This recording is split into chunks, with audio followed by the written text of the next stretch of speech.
I started soccer when I was about 5 years old, and I guess I just fell in love with the game, I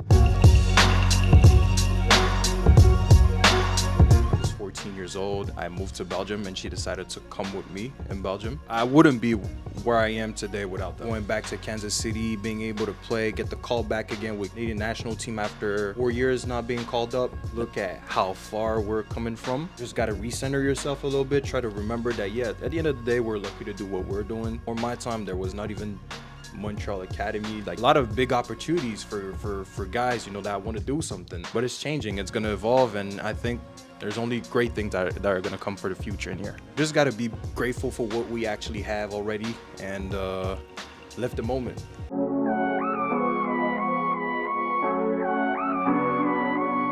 Thank you for joining us on the first half. We appreciate your time very, very much today. Happy to be here, honestly. It's always a pleasure to see you, especially. Actually, It's amazing, dude. That's cool. Anyways, dude, that's very cool. So look, you're in a very special moment in time with football. You're representing the nation. The World Cup's coming to this side of the planet. Everybody's losing their mind. I'm sure your phone has not stopped with people, especially you coming to Montreal and everywhere else. You're going like, hey, can we connect? But boiling it down, what is one of the main reasons you fell in love with football as a kid? I guess it came naturally first. My dad was a soccer fan. He used to play soccer as well, when he was young. But his dad didn't really want him to play soccer. He wanted to focus on his studies. Is that right? Yeah, but he still enjoyed the game, Today, he's doing amazing what he's doing. But I guess, he gave me his passion for soccer. From a very, very young age. We're going to the park a lot, playing together. So I started soccer when I was about 5 years old, and I guess I just fell in love with the game, And from a very young age, I knew this is what I wanted to do. I just wanted to be a. You knew. I knew. From a very young age, that was the only thing I wanted to do for real. Like, wow. I was going to school. I was kind of good at school, actually. I think I could have done something pretty well in other areas, But I was not really interested. My goal was just to be a professional soccer player, sorry. And today, I'm just happy to live the dream, to be able to say to people that, yeah, I achieved my goal. Yeah. So, yeah, I'm so proud of that. That's very interesting. Did you play a lot of different sports growing up? Or were you only playing football because you said you started pretty young? Dad was like, yeah, for sure, I got you. But, like, we'll play football because granddad was like, no chance or whatever. Like it wasn't the same path. Yeah. Did you play other sports, other disciplines? I did, actually. I did. I mean, for my parents, it was important for them to just get me going doing a lot of different things, So That's amazing. So I would make my own choices, I guess, by myself. So I did judo. Is that what you say in English? Yeah. Judo, yeah. I did swimming a little bit. A little bit of tennis. I remember having this summer camp. I was doing a little bit of tennis, and I played basketball too for about 7 years. Yeah. I think I stopped around 11 or 12 years old because the rhythm, the intensity of training sessions were getting a bit more hard. Yeah, and those sessions start to form you as a physical athlete as well to match the sport. Exactly. Right. That's true. And yeah, like I said, it was getting intense in basketball and soccer, and at some moment, I had to make a choice, and I just decided to go with soccer, yeah. Something that's been very interesting, and this is extremely odd, I find, is that in all the interviews we've had with you guys from Team Canada, all of you have mentioned you've been multidisciplinary in sport, meaning you've played many sports up until 11, 12. I think it can only be a benefit for you, honestly, because even if the sports are different too, I feel like you can take a little bit of what you learn in a sport and bring it to your sport in some kind of way.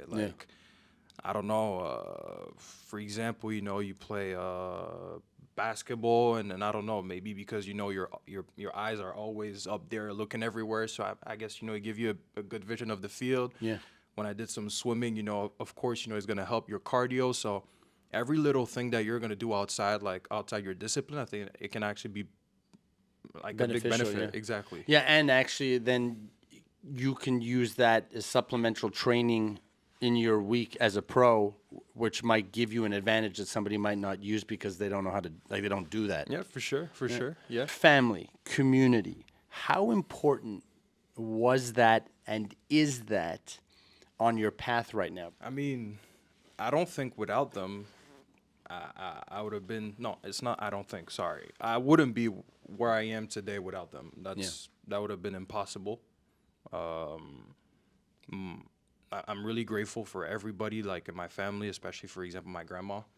When I was 14 years old, I moved to Belgium, and she decided to come with me in Belgium. What? Yeah, exactly what That's happened. nuts. So she sacrificed her life a little bit in some kind of way. You know, like my grandpa was still in Montreal. She came with me in Belgium, you know, Oh, just to live with me. Like in the beginning, the plan was for me to go to some Yeah, where exactly, you know, stay and they're the ones that take care of you while you're doing your training and your exactly. But you know, my grandma, she was absolutely against that idea. She Yeah. was like, no, I want to go with him. I want to make sure, like, Smart. exactly, you know. So for this, you know, I will always be grateful for what she did for me because without her, I wouldn't have had maybe the possibility to travel to Belgium and Sure. achieve the dream. And then my grandpa too, you know, because he accepted that. Like for my grandma to come with me, of course, you know, then he was coming to see us a lot, Yeah, you know. exactly. But I mean, she still did that for me, so that was amazing. And my parents as well, you know, like they had to contribute financially. They gave a lot of money for me to be able to achieve this dream, to do I'm doing today. So my mom and my dad, like it's not easy for a mom as well, you know, to let a 14-year-old guy just Off. you know, just travel to another country and like being without him, it was hard for my mom, you know, but she knew what I wanted and that was like a huge step for me to, you know, to do what I wanted to do. I don't know if you can have a bad day and then you come back home and then you see a member from your family. So Yeah. yeah, you all of a sudden you're happy or you feel like you're in a better mood. So yeah, of course, you know, it can always cheer up your mood, I guess. You know, you're gonna feel better. Like, yeah. The circumstances being with your family are always gonna be better for sure. Yeah, or you're a little too high for your bridges and you get pegged down a moment. Like, get out of here with that crap. But, For sure. But that's family. That's That- what, but you need that. Little side note: did your father have a football team that he supported? My father always been a fan of Olympique de Marseille. You know, Okay. when he was younger. I mean, Yeah, and you were as well. Did he brainwash you as a kid or no? not really, honestly. So it was mostly Olympique de Marseille and FC Barcelona. You know, Yeah. but FC Barcelona, yeah, like me and him used to watch the games a lot when I was young, when he was Yeah. younger as well. So. Yeah. Yeah, I guess that was a team I would say he supported. If you had one thing you could say to your 10-year-old self, what would that be? Enjoy. Dude, I'm telling you, everybody has said, like, I don't think you keep getting asked the same question. I think you guys, the professional footballer today has figured out and understood that that's the message. A lot of decisions today I feel like they're made because you know maybe we're nervous or we're thinking too much, overthinking about situations. And I know it's normal. This is how the human brains work, you know. Yeah. But I think sometimes we gotta just gotta be grateful for what we actually have already and live the moment, enjoy, and who cares about what he thinks about you, what she thinks about you? That just do your thing, just enjoy, play your game, and of course stay disciplined. Like try to play as hard as you can. Like if it's the last game every time, but enjoy what you're doing because at the end of the day, what are we doing? We're playing football. Yeah. There's a word play. Just play, enjoy. Yeah. And play. I mean, at the end of the day, we're trying to do this because we're trying to bring people together. It's a show. It's something fun that we should just enjoy. Yeah. Yeah, but it's business too, so it's very hard. You have to keep repeating that. That's for Because if sure. you forget that, you get that gets lost for sure. Oh, for sure. And I'm saying this right now, like if it's easy right, but of course there's gonna be some moments, you know, I feel like I'm a bit down a little bit, you know, frustrating results sometimes or performance is not following. So yeah, you're gonna feel a bit upset and then just gotta recenter yourself a little bit. Try to remember that at the end of the day we're lucky to do what we're doing and just again enjoy the game. Is there a moment in your career so far that is a highlight for you? Is something you're just like, oh man, that was just something I always look back to also as a positive reinforcement to keep going on the path that you're on? I would say, you know, like, so I went to Romania for a bit. That was a tough moment in my career. because a lot of things happened over there. Made me go through a lot mentally. And to be honest with you, I didn't know, like, I was not even expecting a lot after this experience, and just the fact of going back to Kansas City, being able to play, get the call back again with Canadian national team after, 4 years not being called up. That's Like, crazy. That phone call must have been just like, I know, what? like, honestly, it just felt amazing, and made me think about, like, it's never done, It's never done as long as you decide that it's not done. If you still believe in your dreams and if you keep working hard and if you believe in yourself, like, there's always going to be an opportunity. So I guess. And you believe that? Like, I'm not trying to be rude with it, but it's like, that sounds like the answer that everybody always has to say, but I can see it. Like, dude, that's exactly what you believe, and it's the truth. Like, it's a mindset. And I think all pro athletes, male or female, at that level. You can try to believe, but at the end of the day, you're going to see something. I don't know, the coach not going to make you play, or there's going to be different things that are going to be happening in your life, and you're going to be like, yeah, I can believe, but I mean, whatever I do, it's not working. But I guess you just got to keep believing, keep pushing, and eventually, at least if it's not working, you're going to say that, yeah, you tried, and you're going to live with no regrets, I guess. Yeah, you won't live with regrets if you do this properly. If otherwise, forget it. What do you see happening after this World Cup? What do you think it's going to look like after this year's World Cup on this side of the planet? It's going to be a big step for, I mean, North American soccer. I would say Canadian soccer particularly, because there's a bunch of things, positive things that are going on right now. If you look at the rankings, I don't remember what position 26. we were. And now we're 26. But, like, if you look at how far we're coming from. It's like, nuts in the amount of time. It's crazy. Honestly, it's insane. It's insane. crazy. So you can see that there's a lot of progress, Yeah.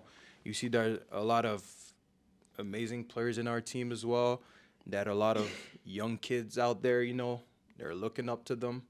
And I feel like we have more fans, like the community, like you just said, like everybody's behind us. And not only like the football fans, the soccer fans, like a lot of people that are just interested, because I feel like what we're doing right now is pretty great. And now that huge step coming, the World Cup, again, there's going to be, unfortunately, we don't have it in Montreal, but in Toronto, for example, it's going to be in Vancouver as well. And it's going to bring a lot of people together from different countries as well. So even, for example, I don't know. That's going to be amazing. I know. And like, just having this kind of passion, like, even if you're not necessarily a soccer fan, just seeing this passion and people, I don't know, dancing outside and dribbling the ball and doing this and that, and going to a bar, watching the game, and people cheering and celebrating, rocking their jerseys and going to meetups, and just people cheering at the flags on the cars. Like, it's an energy. That's a big energy, and just seeing this, I feel like people just, maybe, I don't know, I'm going to put my son in soccer right now because, I want to do this, and I feel like this is going to be a big step, and I feel like this can completely change our game here in Canada, and I think, like, soccer can be like one of the biggest sports soon in this country. Yeah. The pathway that you took, and then we'll get into 12 questions. We're going to get into some just quick fun stuff. But the pathway that you took from, when your dad and you guys, when you understood that you were going to Europe, but before you even got to Europe, before you went that direction first, how was that pathway in Canada versus sort of what you're seeing in Europe? Back in my time, and if you want to go maybe 2, 3, 4, 5 years before my time, there was not even Montreal Academy. Like, it was not there yet, so guys had to go to school. They had to go to, to universities in America and try to do something. So there was not really a program that could actually help people do something. But today, I guess, we have the CPL, the team coming to Montreal next season. I feel like a lot of big opportunities for guys, that want to do something. And in Europe, like, it's actually really different because I was in Europe. I started over there at 14, and the mentality is just really different. Like, guys over there, they're gonna do everything to make it to the pros. Like, they don't literally, like, they don't want to go to school. They don't want to go to work because they want to play soccer. They want to do that for a living. Here sometimes, and again, it's because of like the program and everything. Like, there was not a lot of help, I guess, in the beginning. Yeah. People would, no, you know what?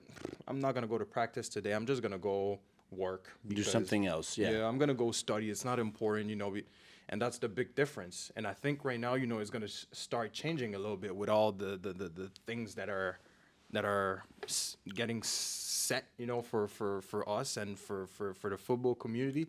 So yeah, those are, I think, like the big difference between maybe Canada and Europe, but it's changing. It's gonna evolve, and I think there's only great things that are gonna come for the future in here. I totally agree. Man, that's been amazing. I appreciate this very much, and thank you for joining us. And then we're going to now get into 12 questions. You ready for this? Yes, sir.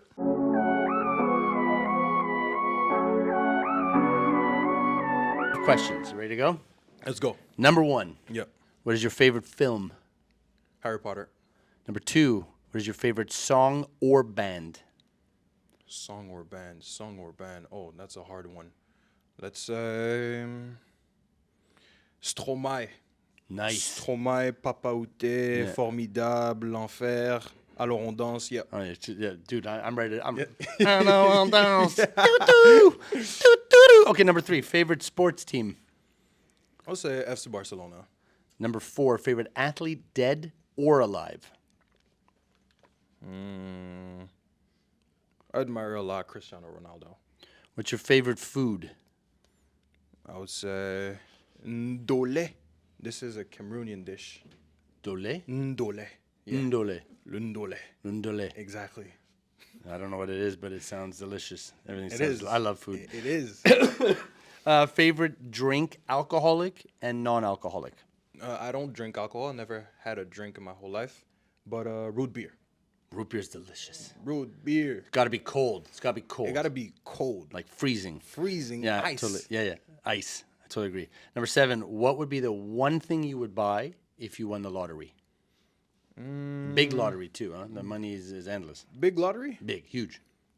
All right, first thing I will buy, I guess I will buy a nice house, in maybe in Malibu or in Nice. Marbella or something I like this. that. This is nice. Number 8. Dream trip. Dream trip, huh? Been to a lot of different countries actually, but dream trip right now, I would say.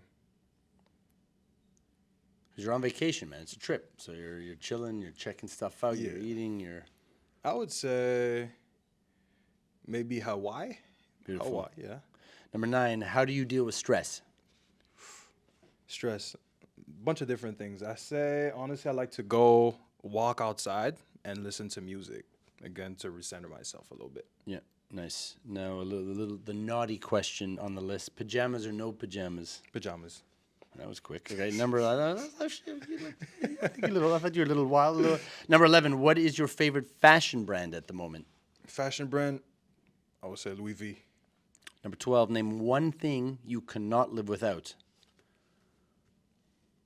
One thing I could not live without. Family. Well done, Family. sir. Excellent answer. And now 12.1, and we slip in a little one. Football is. So give me one word. So football is. Fun.